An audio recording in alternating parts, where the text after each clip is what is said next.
Joining me today is business owner, author, and friend James Feudo. James is the founder and president of JVF Solutions. JVF Solutions is the premier website design and development company for small, mid, and large business owners. So look at it this way, guys. There are over 130,000 web design and development companies in the U.S. alone as of January 2023. I looked this up. Not to mention the roughly 2 million web developers that exist independently. So how is James Feudo and JVF Solutions different? Well, let me tell you. Many of these companies that you see, they have leaders with no web design and development backgrounds. They're marketing professionals, but they typically subcontract the actual work. Now, do you want that? James has 20 plus years experience in software engineering and web development. And nowadays, people stumble across web designers on social media. These businesses have marketing backgrounds, but do they really know how to answer that most important question? Is your website making you money or costing you money?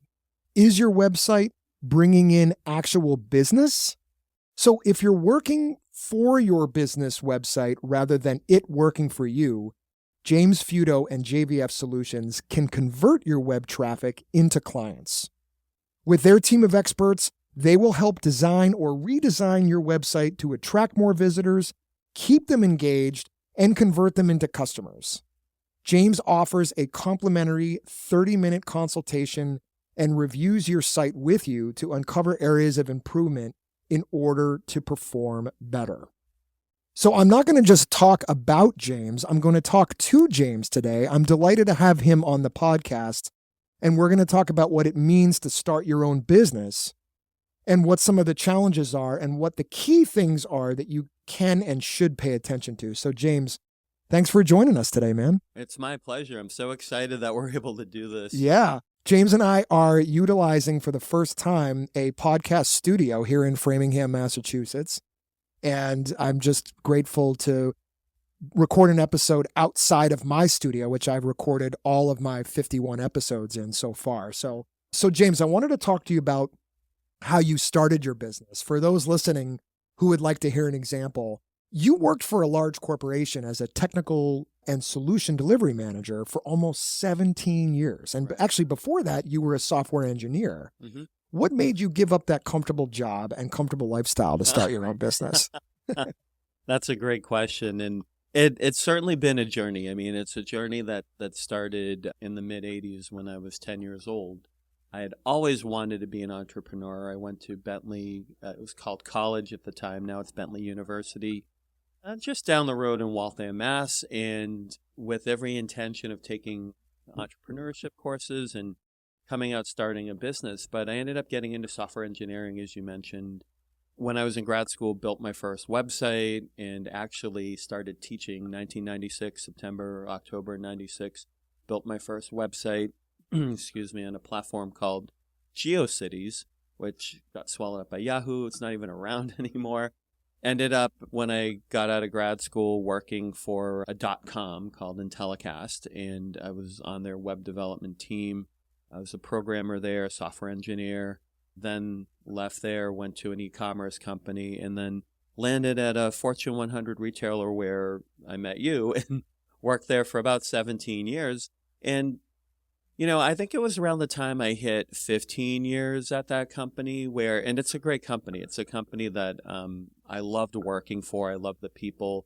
You couldn't pick a bet. I was thrilled. In 17 years there, met probably 300-400 people.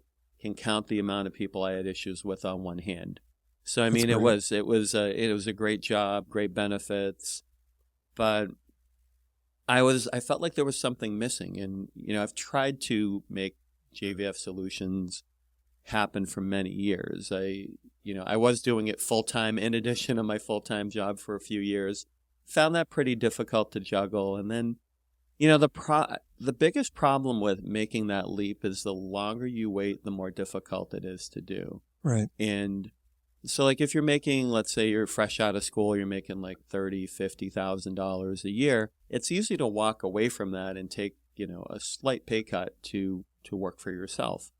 when you start getting like 50, 100, 100,000, 150,000, 200,000 and up, it's harder to make that move and walk away. Sure. So what actually happened with me is I looked at my age. I was, I think, 47 or 46 at the time when I finally decided to do it. And I'm like, if I don't do it now, I'm never going to do it. And I took a technique that I learned from Tony Robbins many years ago. Nice. Where it's like, look at yourself 20 years from now. And I'm like, all right, when I'm instead of getting close to 50, if I'm getting close to 70, how am I going to fail if I'm, maybe working my way up in a company versus never going back and doing things on my own? There's so many dreams that die, and, there's so many people that go to their grave with good ideas, good dreams, and they just never happen. And I didn't want that to happen to me, and I knew if I didn't do this at this moment in time, I never would. Right. So that was my primary motivation. It was just, it's now or never. It's like I've got to put up or shut up and take the leap. It wasn't the ideal timing, but it's never ideal, though, yeah. Right? But I mean, the thing is, it's like, when's the best day to do your New Year's resolution? It's like, why wait? Right now we're in April. Why wait until New Year's? Or why wait until Monday? Why wait until this? Do it now. So I finally, made that decision. I'm like moving forward with it. And what were literally some of the first steps that you had to take when you first decided to launch the company? Like, walk me through, feel free to get specific. Well, it's funny because it's like, all right, how do I go about, the biggest thing with any business is you've got to figure out how you're going to make money. So I had been reading a couple books about how to create business plans and things like that. I wrote a business plan in 1997 that's probably 30, 40 pages of business plans and of the plan itself, and then probably another 60 pages of financial projections. So I have degrees in business, a bachelor's and master's from Bentley.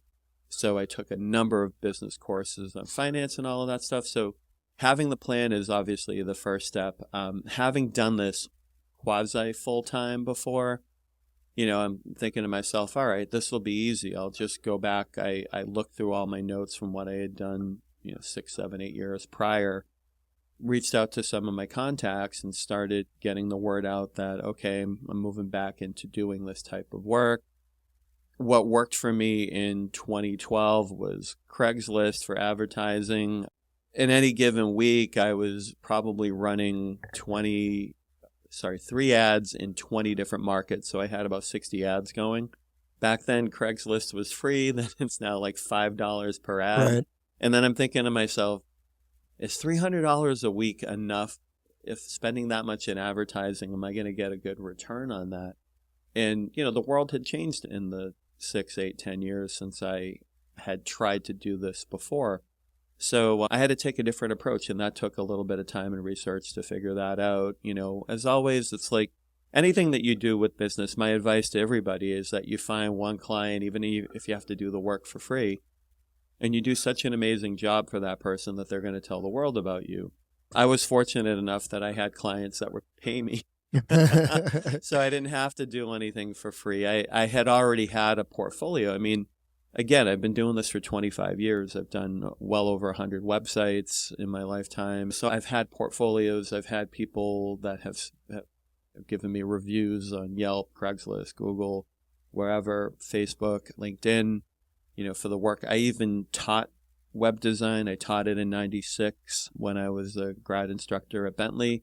Taught it in a continuing ed program over here in Metro West in 2012 through 16, doing that. So having that background and being able to already have a name that people recognize was a big help. If I had to start from scratch and people wouldn't know my name from anyone else's, it's definitely an uphill battle. And I'm not like a Rockefeller like that, or a Kennedy that has a big or a family. Vanderbilt. Yeah, Vanderbilt. I don't have a name like that behind me. I have a relatively unusual name. So it's not famous yet. So that actually leads into my next question, and I think you sort of answered it already. And I know for me, I didn't have any investors. Were you able to secure any investors, or were you completely self-funded coming out of the gate? I self-funded myself, and I'll even tell you what I did because I watch a lot of Shark Tank. Me too. A lot of people Me come too. on there. I took $5,000, set it aside to purchase some of the things that I needed to launch this, and that's been my only investment.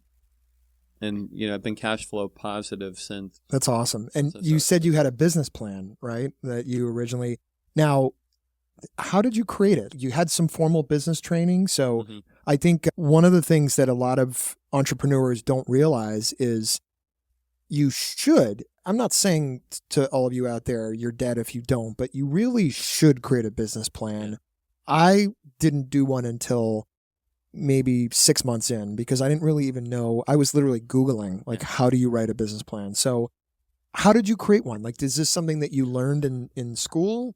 It's funny. I actually found a book on it, Nice. and it Do you was remember the book by any chance? It's okay if you don't. I actually remember the author because he's my entrepreneurship professor at Bentley, Jeff Schuman. Cool. And I found his book, and then when I saw that he was a professor at Bentley, I found it right before I started there. So Oh, nice. when I had him in class, I'm like, by the way, I have your book. Nice. Yeah. That's a nice opener. It's a really... Go easy on me with grading. Yeah, I mean, I want to say he wrote it probably in the late 80s, maybe early 90s is, when I came across it, and I just held on to it. And it's a great format. Again, it's a book. It's not like a downloadable Word document that you can just go in and fill in. So what I did is I prefer the books, personally. Yeah, I really do do. too. I like something physical. You read 3 pages, you Yeah. put it down, Yeah. and, whereas I have it up on my laptop and then my phone rings or my kid needs something, and then, my screen freezes.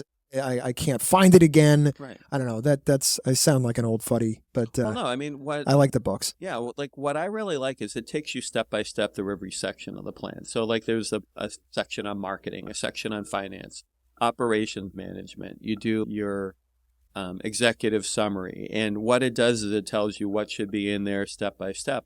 What helped me with that, because it was a book and not a template that you just fill in, is that I actually had to go in there in Word and, create the sections and then type in. I'd type in notes if I didn't have answers to the question. Like the way I operate with filling out things is that I'll put in what I can, and then I'll make notes to figure this out, figure that out. So, like, for example, there's a section on HR in there. When I first started, it was just me. I didn't need a big section on HR. It's like, oh, yeah, I have these ideas for what I want to do. You're not doing sensitivity training yet. Right. Yeah. You'll get there. It's like, all right, these are our company holidays. All of that. But I mean, it's cool because you leave space for that in there. And eventually when you do have an HR, like, we're growing. I think the team's I have 6 people in addition to myself now, or 5 people in addition to myself. Nice. Which is great because it's required me to think like that. But yeah, like going in and actually putting every section in on the business plan, it takes time. It makes you think about it. And it also stops you from just like spewing out what's in your mind into your plan. It's like, It makes you think a little bit. And what I liked about that particular book is they'd ask you questions. So like your location of your business, where is it? Why is that advantageous? And for a web design company, location doesn't always matter. I mean, when I first started this during COVID, so all the networking was online. I got about a third of my business through an online networking group based out of Florida for 2021. Now it's like I'm getting more, through more formal networking. And then now I have a sales team that helps me with some things. So that location isn't really that important. However, now what I've found is having an office that clients can come to does make you look a lot more professional. I mean, Yeah. I had one of my digital marketers in here yesterday, and actually a couple times this week, and we're whiteboarding things and going through ideas, and she'll be helping us out with these types of podcasts and things going forward. But it's it's certainly, there's an advantage to doing it. I mean, I've made connections in this building with people for potential clients, and it's been great. So there are things, it makes you think about things that you ordinarily wouldn't. If you just kind of sit there and go, this is probably a little bit of a tangent, but I think it's relevant, is that there's two extremes. There's like no plan whatsoever, which is just like, all right, I'm going to start a business tomorrow, quit my job, and then just go out and start talking to people. What should I start? What are the things I need to learn? On the other extreme, it's like you spend 2 years writing your business plan and not actually executing anything. You've got to find something that's in the middle because, when I was at that retailer, we did a pivot from what's called waterfall technology to agile. Mm-hmm. And one of those things in there that has been... The sprints? Yeah, well, one exercise that they shared with us is that they talked about executives and kindergartners doing the same exercise. The executives struggled with it, and the kindergarten people had a lot more success.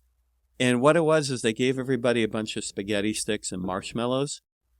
And it's like you've got to create the biggest tower that you can.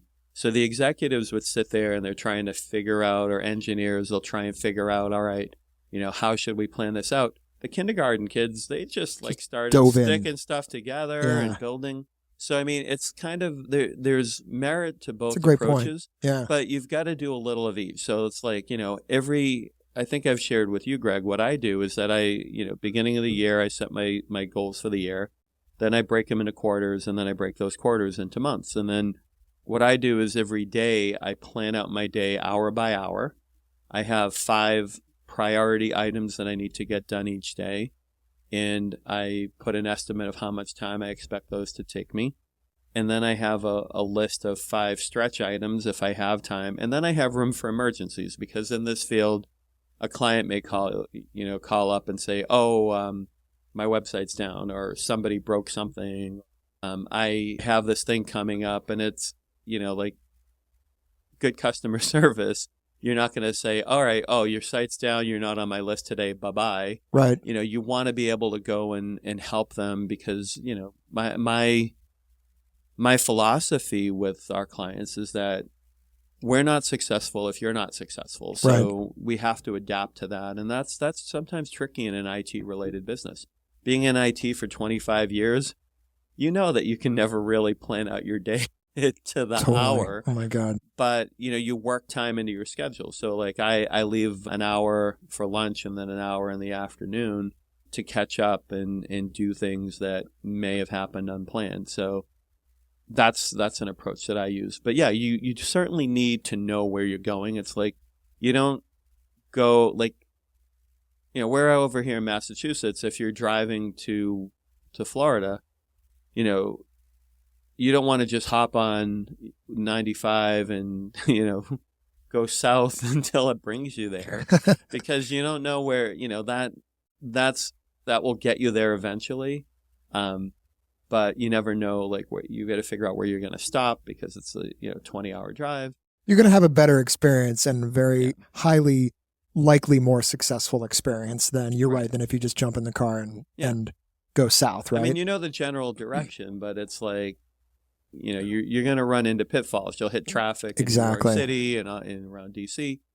So there are ways to get around all of that you'll want to be aware of. So that's where like a GPS or a tool like that, which helps you create a plan.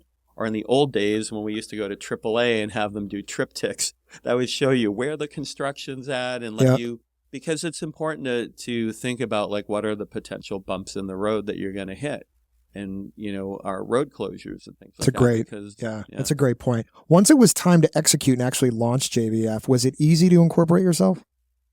You mean by creating? I'm thinking of the people out there right now that are thinking about becoming business owners or entrepreneurs, and they know nothing about the process. How easy was it or difficult was it to, actually like take that step? Because that is a big step. It's like you go from idea to like, wow, I have this piece of paper that says I'm incorporated now. Yeah.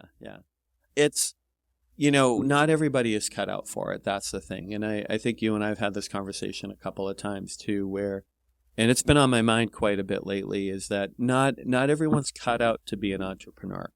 It is, there's a running joke where entrepreneurship is working twice as hard for half the money. And then there is some truth to that. I know a lot of people, they go on social media and they're like, if you're not working for yourself, you're a loser. And Right. that's not true. I mean, like, Agreed. That's not true. I loved Definitely my not job, true. my last job. I loved the teams that I worked with. I loved the people there, and I'm still good friends with a lot of them there too. And those people, it's a thing. You need to have both the ability and the desire. And there's people that you and I know that have the ability, but just don't have the desire to do it. There's other people that we know that have the desire, but not quite the ability. You can get that ability, but for me, it was a little bit easier because I have studied entrepreneurship for almost 40 years now. And when I was 10 years old, I was reading a book called Practical Real Estate Brokerage to learn how to be a real estate broker. And I was reading a book called Double Your Money in 6 Years. And it was about how to make money buying other people's mortgages. And Harvey Mackay is my favorite business author. I started reading his books when I was in high school. And he gives you a lot of tips. He started an envelope company at 26. So he had 20 years on me. But you learn a lot. And I've always listened to entrepreneurial podcasts and read books. So, but again, like reading, it's different from when you get out there. And that's the other part of the equation because, yeah, I mean, like I went to a business school. Not everybody that went to that school is cut out for entrepreneurship, right. It doesn't mean just because you have that background that it's going to be right. And, I've had 17 years in a Fortune 100 corporation where you learn a ton of things, having a team, managing a team, hiring, firing, leading, managing up, managing down, all of that type of stuff. It's so different than, nothing truly prepares you right. for being out on your own. So that's the second part of it is do you have the stomach for it, which frankly, a lot of people, struggle with. So having that business acumen where there are groups like the Chamber of Commerce is in this building that we're in, they're a great resource. So your local chamber can probably point you in the right place. In Mass, we have the Small Business Development Corporation that gives you some information as well. And they hold different trainings so you can learn about things like how to form a business, how to do, and a lot of it is free too, or very low cost. I mean, the networking group that I belong to with you is $75 a year. Right. So I think the message that James is conveying here is it is pretty easy to incorporate yourself. I mean, full disclosure, you guys, I literally Googled how to set up an LLC. Yeah. And then I came up with, I went to a couple different sites. And now, is that always the best way to do it? I think maybe you could start there, but then just it's all about talking to people, right? So some of the, so clearly James had business training before he, launched JVF. And so that really gave you, James, a lot of education to, so now you're able to deal with different things. And it has everything to do with, structure, not just the technical parts of it, but like how to manage people, how to hire people. You've hired, that was a lot of what James and I did together at the company we worked at was we partnered together on hiring, right? So some of the business training that I've had post-college has been to analyze, this is a little bit of a different direction, but I wanted to get your take on it, James.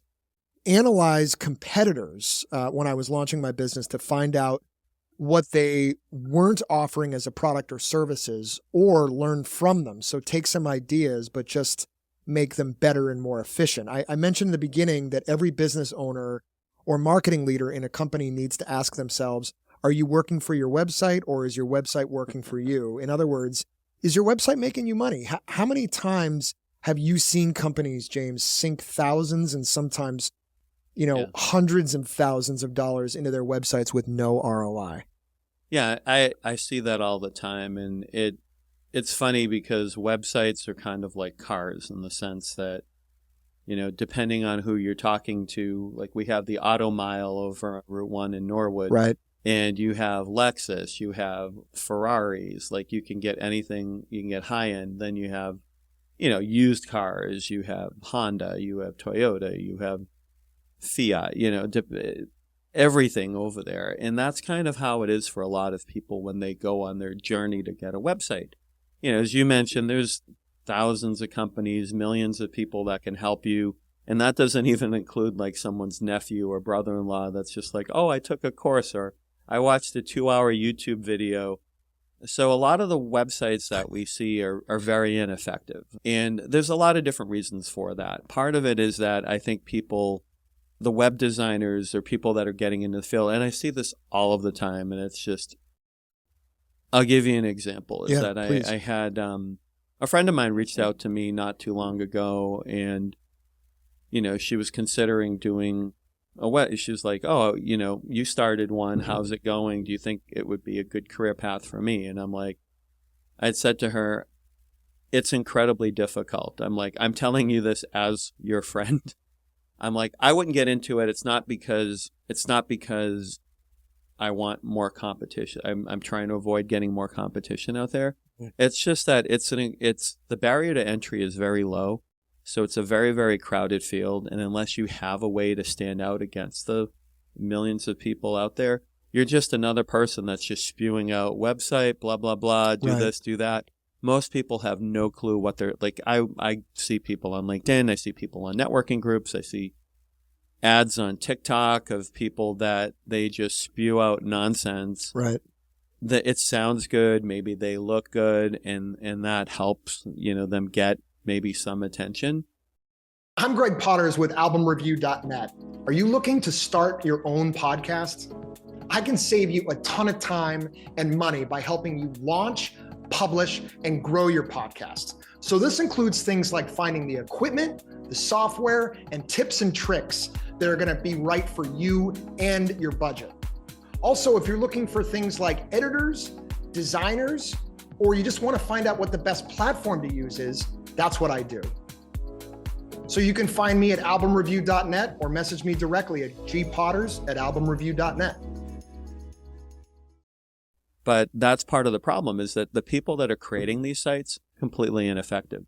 So for example, there's a local business here that their website has their menu is a downloadable PDF. Now, only government organizations have to worry about things like ADA, Americans with Disabilities Act. So it has to be screen reader friendly. PDFs typically are not. They are advancing that technology. Yeah. But this particular business, because they're a business, they can actually be sued by someone that says that they're not able to access the website. There can be a discrimination suit. Those don't always go through. I don't want people to listen to this and be like, oh my gosh, I got to go out and call James. Yeah, and do this. But it's like, it's rare. I mean, they do happen. Yeah. But it is a risk, and it's not a good practice either, because you can't search for the items on their menu are not showing up in searches because they're embedded in a PDF. So I mean, that's a missed opportunity for some ROI on there, because people will use their site. We call it a brochure site. A brochure site is just a website that's maybe 1 to 3 pages and has the type of info that you'd have on, a brochure that you would hand out to people at a conference, right? Those sites, they're just there to make you look legit. Mm-hmm. And that's, there's nothing to say that that's not okay for some businesses. For many businesses, that's all that they need. But if you're sinking a lot of money into your business website, and this is where I'm trying to get at. I know this is a little bit of a long journey to get to the answer. But, sorry, man. I've had clients come to me where I did not build their site, but I'm trying to help them with other things like digital marketing or maintaining it or hosting or all this other stuff. And they complain because they're sinking all this money into it and getting nothing out. And I'm like, well, first of all, your design is poor. Second, your site takes, half a minute to load, so no one's going to take a look at it. Right. And the other thing is, it's like your messaging is very unclear. Nobody knows what to do when they get to your site. And, if you're not using, especially if you're selling products, if your photos and images that you're using of your products aren't appealing, people aren't going to want to buy them. Right. So that's where I see a lot of failures there. I came across a site. One of my sales guys brought this to my attention, and we're going to start talking to the business. And they, it's April now. They have something on there where, like, the beginning of March, it says our restaurant will be closed for a private function. And I'm like, this is over a month ago. They've had that up there. And then so what we did is we did some analysis, and we calculated how much business they're probably losing. That's amazing. And Like that's the fact that you prep that. So that Yeah. was kind of like your marketing yeah. I mean, preparation, if you will. the problem is that a lot of web designers will sit there and tell you that you're losing X amount of dollars, and it's very hard to quantify that unless you have a lot of inside information on the business. It's Right. like you've got to calculate. It's ROI is pretty easy to figure out. It's like, this. What would you change, and what's the financial impact of that change? I mean, it sounds basic. But when you actually try and sit down and analyze the site with the client, sometimes coming to that conclusion is not always easy. Right. I mean, I spoke with someone last week that I'll probably do some work for, but the bottom line is that, it was more of a desire than a need. I'm like, yeah, you really don't need to change this. It's fine the way it is. But then the person was just like, I'm bored of this. I want it to look differently. Yeah. I mean, we have clients that we run performance tests for. Mm-hmm. And explain a performance test if you don't mind. Like break it down. Yeah. For those of us. So a performance test, what that does, the main factor really is page load time. That's the big thing. Google had a report a few years ago. I think it was either 53 or 54% of website visitors will bounce a website, meaning they won't wait for it to load if it takes more than 3 seconds. And, thinking about as the generations for every new generation are less and less patient than the one prior to That's a whole nother podcast. Yeah. So, I mean, like that's the thing. So it's like if your website's taking 5, 10, 30, 40 seconds to load, it's putting it at a disadvantage. You're dead in the water. Let's be honest. But there's a lot more to it than speed. There's these things like Google factors in what they call page experience. And there's this metric that they use, and I struggle with pronouncing it. So this will be like a soundbite for everyone to make fun of me. It's called cumulative layout shift. You did a good job. Ironically, the two biggest violators of this, and this is where most people can probably relate. An example of it, call it CLS for cumulative layout shift. CLS, the biggest example of that is when a website is loading and you try and click a button, and that button moves and you actually end up clicking on something else because the page isn't loaded correctly. Oh my God, James, that happens to me daily. You want to know the two biggest offenders of that are Facebook and Google. And is it intentional or is it? I would hope not. I hope not too. But I just find it ironic. I fall victim to that all the time. Yeah. Do you know how many friend requests I've made by accident? And I'm just like trying to load a site, and I'm like, oh, you may know this person, and I'm like scrolling down, and I'm like, crap, I didn't invite, and it would be someone maybe that I didn't want to connect with. Right. So it's like, I'm so glad you said this because it happens to me all the time. It could be on anything. It'd be ordering on a restaurant website, or just recently doing my taxes, or. I think I know you hit submit and you're not ready yet. You're not ready, yeah. You meant to hit preview, but then it's like submit and you're like, crap, now I got to file an amended return. Yeah, exactly. So, it's funny. You just in that explanation there, you answered like 6 or 7 of my next questions, which is amazing. I mean, this is the plan, right? So you already answered like, what can small business owners do to resist the urge to do this themselves? To explain the steps your company takes to first partner with a client. You went into that a little bit just with some of that preparation you did, which I think is amazing, rather than some of your other competitors that might just be like, hey, what's up, Joe? Yeah, my name's Phil. Like, what do you need? I mean, a lot of people, like, they'll do that. They'll be like, they won't say it like, your website sucks, but like they'll go out there. I see it all the time on social. People spewing nonsense about like, oh, your website needs this, your website needs that. And half the time I'm like, it really doesn't. It's like I'm not really sure what their intention is when they post a lot of the stuff. Like, I there's 2 people on TikTok that just drive me crazy, and I think we've talked about this. We have, yes. Yeah. I mean, like there was a woman that came on there, and she's like, I make $10,000 a month building websites, and I don't even know how to code. And I felt like, so it's like funny. I had dinner with my electrician that night. Or a few nights after that. And I was saying to him, I'm like, can you imagine if you're like, I'm an electrician And I only know how to change light bulbs, I can't change your light socket. But I'm going to come to your house and I'll try. have a team offshore that can come in and do it James, for you. that is a brilliant example. And it goes back to something that we were talking about earlier, which is like, a lot of your competitors are, they're marketing. And that brings me to my favorite marketing topic of all time, liquid death. To me is, and you and I talked about this, but I mean, there's got to be a lot of you out there that know liquid death. I'm starting to see it now in 7-Elevens and other convenience stores. But it was about 2 years ago, I saw it at a concert and I thought it was an alcoholic beverage. And it kind of, I might be letting on too much here, but it kind of piqued my interest a little bit. And I tapped the guy on the shoulder who was carrying it and I said, "What is that?" And he said, "It's just water." And I thought he was I thought he was exaggerating and being like, it's such a bad alcoholic drink that it tastes like water. And I was like, "Oh, really? It's that bad?" And he said, "No, man, it literally is water." And he turned the can.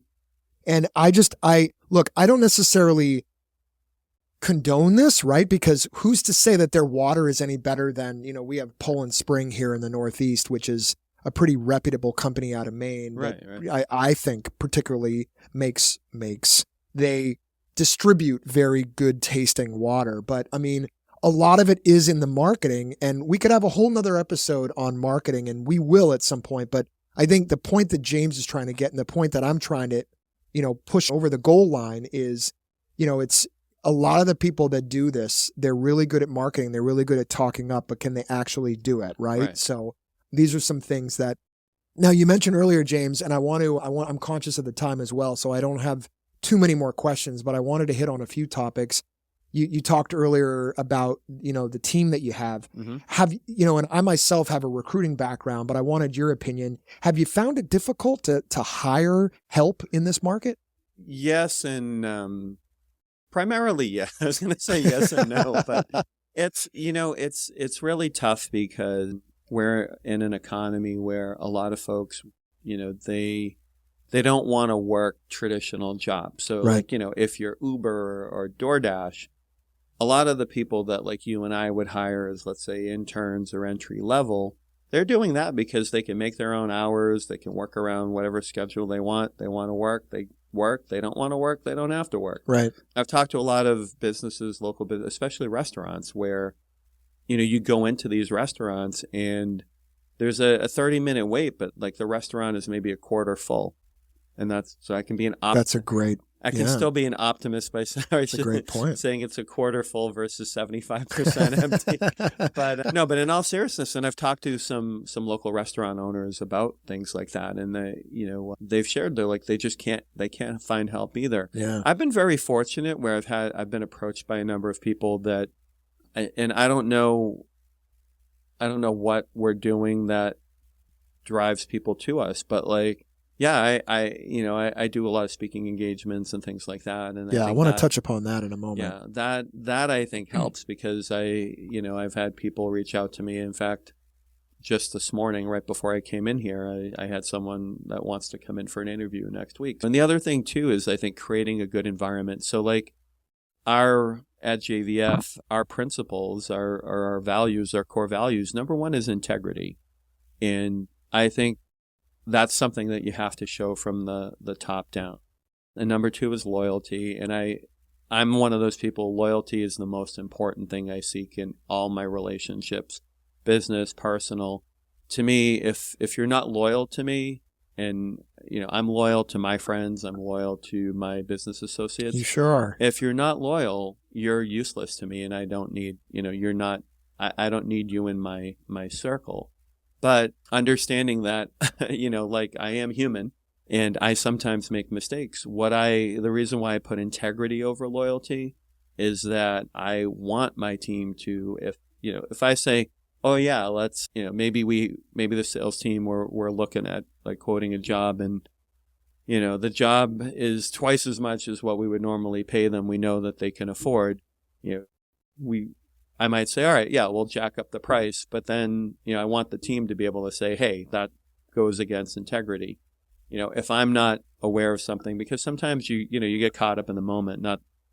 We actually had a conversation about this as part of the training where with my new sales team where I've said, if that's the situation, we would add in more services. If we need our price to be a higher price point, we'd just give them more services rather than charge them double what I don't want to do airline prices, which is what a lot of people do. It's like, you go on a plane, everybody around you, you may pay $900, someone may pay $200, someone may pay $2,000. For the same seats at the same place. Yeah, for the same thing. So, I mean, like gym memberships are a lot like that too. Yeah. So that's part of it, is that I think, the experience that people have working with us. Yeah, it's a great point. I had 2 meetings just on Wednesday alone with the 2 different teams that we have, and just the energy and all of that. And I think that's what spreads. Like, I had, again, one of our digital marketers was in here yesterday, and she was like, oh yeah, I have all these friends that I think might, because I said, like, this is how I know it'll be successful, is that you're going to come out of here and tell your friends, like, this is the best thing, you got to work here. And, when we were talking yesterday, she was like, yeah, this has been good so far, and that's a good sign. Yeah. But I have other people that it's just, we love working together. We love doing things together. Now that we have the office space, like, we'll have lunch, things like that. So, I mean, like, I have a few more team members that we'll probably be adding in the next, but before the end of April. Yeah. A couple of openings. And then once we hit June, I expect to bring in additional folks starting June 1st. So that's awesome. Yeah. I've had a few, like I said, I've had a few people reach out. So it's been not as difficult as I expected it to be, but it's like anything. It's like, if I may, sorry to interrupt you, but I think, you're to drive your point home, and this is what I'm getting out of what you're saying. And I'm a little advantaged here because I know James a little bit more, but James is a master networker.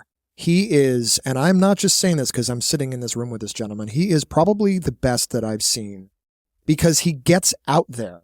And just like every day I see a new post and he's at a new meeting, and this guy has triplets. Like he has a family. He's got a beautiful family, and he's still managing that amazingly, but he gets out there. And so, James, I think if you weren't your answer to my previous question probably would have been like, yeah, I'm kind of struggling a little bit. I'm not really sure how, where to look. And, I've been right now, I just posted a job the other day on 2 college websites, but that's all I've done. And I need to get out there. So like just being around you and hearing you is inspiring as well. And I'm hoping that our listeners get that feel from you. Right. So I had to mention that because it is so important, is just get out there. Yeah. Get out there. Yes, you have to look at, I think where we get confused sometimes, I don't want to go too far in a tangent, but I think this is relevant. Where we get confused sometimes is, very successful people say, budget your time, manage it this, like every hour this, but sometimes you're going to have a meeting with someone and something sparks and something comes out of it. Right. So I say to all of the business owners out there or entrepreneurs or people looking at just at the beginning, just get out there and talk to people because you never know what can happen, what can change. Right. Yeah. So, all right. Go ahead. Actually, to that point, it's kind of interesting because you're right. You never know how a relationship's going to help you. There's actually a story I want to share, but before I get into it, there's a point I want to make, and it's counterintuitive to a lot of folks to do things this way. But what people don't realize is that you can't be selfish. Right. And I see that with so many people. When I first started doing online networking, classic example, you'd see people like, we'd be in a breakout room. There'd be 5 of us. The first person would go, they'd give their pitch, and then they shut off their camera or they mute their microphone, and they're clearly doing something else, not paying attention to everybody else. That's a great point. That's such an ineffective thing to do. I was guilty of that at times where it's like, when COVID first hit and all our meetings were online, I was in a lot of meetings where I didn't have to be fully engaged throughout the full hour. I'd only need to talk for about 5 minutes. Yeah. So I got into that habit, which wasn't a good habit. And thinking back, I'm like, that's something I'm not proud of. But when it's time to do, and it's like you can change if you make mistakes. So when I started doing online networking, and that's one of the things that struck me because I wanted to know what people, who the other people were how I can help them. I mean, that's the first question. Like I'm an ambassador here with the Metro West Chamber. So I'll meet people and I'm like, oh, let me connect you with this person, connect you there. I've always loved to connect people. And I think that's critical because, yeah, you may not get something out of it, but you're helping the greater good by doing that. And eventually it comes back to you because you get a reputation for helping people. And then that's when people will want to help you. Yep. But getting back to, you never know how a connection will help you. One of my very good friends now, he and I connected when I was ready, when I made the decision to leave, started doing online networking. I found one of his events and met him online. And then he posted something for a LinkedIn posting party. And I reluctantly signed up for it. I had no idea what a LinkedIn posting party was. Turned out that posting party, it was for this networking group in Florida. And I literally, it was like 7:00 at night and it's like 6:50, 6:55. I'm like, do I even do it? And I'm like, if I want to be successful, sometimes you got to do things that make you uncomfortable. So it was uncomfortable, but I went down, I did it. Best decision. Yeah, exactly. That almost happens every time, right? Yeah. I mean, like it triggers, like it's had a ripple effect like you cannot believe. So that group, 30%, about a third of my business that calendar year, 2021, when that happened. All because of that decision, and you almost didn't go. So think about that. Yeah.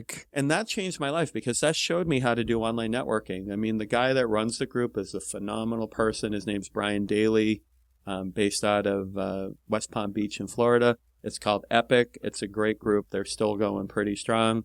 So by doing that group, a good friend of mine in that group that did payment processing he'd always tell us, ask people, are they happy with their credit card processor? So what ends up happening is we, fast forward to that summer, we're having a block party, socially distanced because it was during COVID, and a Kona ice truck pulls up and, I go to pay by credit card and the guy whose name is Guy, I call a guy named Guy, another good friend. We know Guy very well.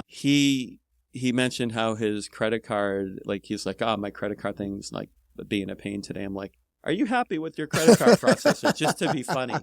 And he's like, well, why do you ask? And I'm like, I'm part of a networking group. And before I could, tell him about my friend, he's like, oh, I'm part of a group too. What do you do? And I told him, and he's like, yeah, why don't you join us? That's amazing. So that's the group that you and I are in. Yeah, James pulled me in, and it's one of the best decisions I've ever made, and I have James to thank for it. But that also introduced me to one of the people that run the Metro West Chamber here, and that's been a big source of clients, and it's been a huge help. That's why where we are today, right here. Yeah. And you never know how just like one decision will have that impact. Yep. So sometimes, you might just help somebody out. I was listening to a guy that's got a podcast that he was talking about how he talked to somebody and that person gave him 600 leads and he made like $32 million from those 600 leads from that one conversation that he had. So you never know, like you might be on a plane, you might be standing in line. You never know where you're going to meet, like, your next business partner, or your next big client, or your source of referral. So that's really critical when it comes to networking, is that you've got to always be on the lookout. So I think that the net here is be prepared, create a business plan, know that you're going to have to adapt and edit it a little bit, but also, like James is saying, get out there and just, meet people, talk to people, because you just never know. And I think if you have the energy, if you have the enthusiasm, people are going to see it. So you got to be passionate about what you're doing. Right. And so that's huge. So James, thanks so much, man, for joining me on the podcast today. For the listeners, I'm going to put James's contact details in the show notes. But right off the bat, you can, if you're interested, you can book a free consultation with James by going to jvf.com. Thank you again, man. It's been a pleasure, for you just educating us about your journey. And I look forward to, hopefully, if you will, have you back on the podcast again another time. Absolutely. Thank you so much for having me. All right. Thanks, man.